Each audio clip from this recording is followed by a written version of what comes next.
wiilka ugu shacbiyada badan aaladda adduunka oo dhan qabsatay ee TikTok, Khaby Lame ninka lagu magacaabo ayaa ugu dambeyntii ka hadlay su'aalaha ku saabsan diintiisa.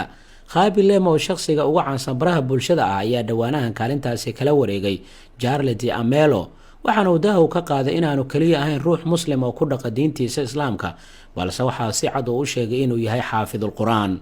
Warbixintan ayaana noqotay mid guud ahaan warbaahinta reer galbeedka ay si weyn u buunbuuniyaan, maadaama markii hore ninkan bilowgiisii ay ku sheegayeen inuu yahay nin aanan diinta Islaamka haysan. Khaby Lame oo la hadlay mid ka mid ah warbaahinta dalka Talyaaniga ayaa ka jawaabay su-aasha ugu badan ee la weydiinayay, taasoo ku saabsanay diintiisa, waxaana uu yidhi: haa, waxaan ahay ruux muslim ku dhaqma diintiisa, ma garanayo wax kale oo aan idhaahdo. Lame oo 22 sano jir ayaa ku dhashay dalka Senegal, waxaa sidoo kale uu shaacu ka qaaday in qoyskiisa ay u gureen dalka Talyaaniga isaga oo sano jir ah, waxaana loo diray dugsi Qur'aan oo ku yaala meel ku dhow magaalada Dhaka, Senegal, ayuuna sheegay inuu xaafidul Qur'aan uu ku soo noqday, waxaana taasi u sahashay in Qur'aanka uu xifdiyay isaga oo 14 sano jir ah.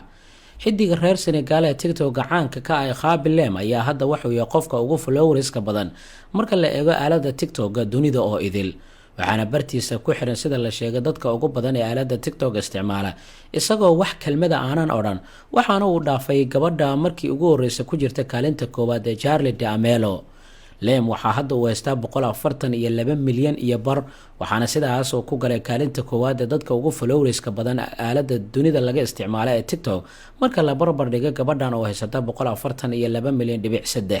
bishii November sanadkii 2020 D'Amelio waxay noqotay qofkii ugu horreeyay ee TikTok isticmaala oo hela 100 milyan oo qof oo ku xidhan. Si fudud ayuu ku bilaabay TikTok ninkan bishii Maarso sanadkii 2020, waxaana ay maalmihii ugu horreysay caabuqa coronavirus. Khaby Lame wuxuu waayay shaqo uu ka hayay warshad ku taala meel ku dhow magaalada waqooyiga ku taala dalka Talyaaniga ee Turin, wuxuuna iska joogay gurigiisa isagoo kula sugnaa waalidiintiisa. Halkaas ayuu kula noolaa 3 walaalo ah oo shaqo kale aanan hayn, sida la sheegayna waxa uu doonayay walaalihii inay shaqo helaan. Xilligaasi sidoo kale wuxuu ahaa dadkii ugu horreeyay isticmaalaya aaladda TikTok, sida uu ugu warramay wargeyska New York Times. Lame waxa uu leeyahay gacmo dhaadheer iyo weji dhuuban. Maalin maalmaha ka mid ah waxa uu soo dejistay abka TikTok, waxaana uu bilaabay inuu muuqaallo isaga duubo qolkiisa jiifka. Muuqaalada uu soo dhigay waxa uu soo geliyay cinwaanka wata Khaby Lame oo ah magaciisa. wixii markaasi ka dambeeyana wuxuu noqday xidig caan ka aaladda TikTok. Muuqaaladiisa la yaab kale ayaana dadka aadka u tirada badan soo jiitay. Markii horena sida dadka badan bay ku sameeyeen TikTok, waxa uu soo gelin jiray muuqaallo iska soo duubay isagoo qoobka ciyaar sameynaya, ciyaaro daawanaya ama sameynaya waxyaabo shactira ah. Lame wuxuu muuqaaladiisii oo dhan caalamka uu ku gaarsiiyay isaga oo aamusan TikTok dhexdiisa. Aamusnaantiisana waa mid ka dhana hadal.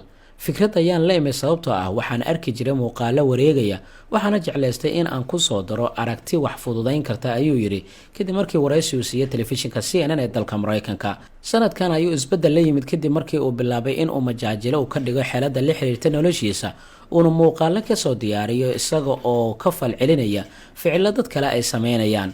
Hal eray ma uusan soo raacin muuqaaladiisa falcelinta, waxaana lagu tilmaamaa hadda inuu yahay ninka ugu taageerada badan uguna caansan aaladda TikTok.